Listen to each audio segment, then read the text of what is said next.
I'm Kayla with WTI, and this spray bottle right here has been the perfect addition for my little curly head cutie's curl routine. Now, we typically have to re-wet his hair, and he hates having his hair sprayed. But with this misting spray bottle, it's not so bad because that mist comes out nice and soft. What I really love about this bottle is the actual way the mist comes out. So you squirt it once for a little spray, and then you can squirt it longer for a more continuous spray. I like that this has a nice large capacity so I can fill it up once and use it for weeks on end.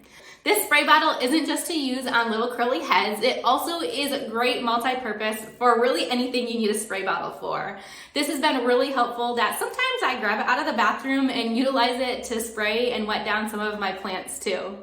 I personally feel that this is a really nice quality spray bottle. The trigger itself is very strong and durable, but it's really easy to spray. So just simply pulling the trigger, you can see just how easy with just a finger, it's not much effort, and it just sprays out a really nice wide mist. I would definitely recommend this spray bottle to anybody who needs a spray bottle. I like the quality of it, and I especially love the continuous mist that it puts out. But that's just my point of view.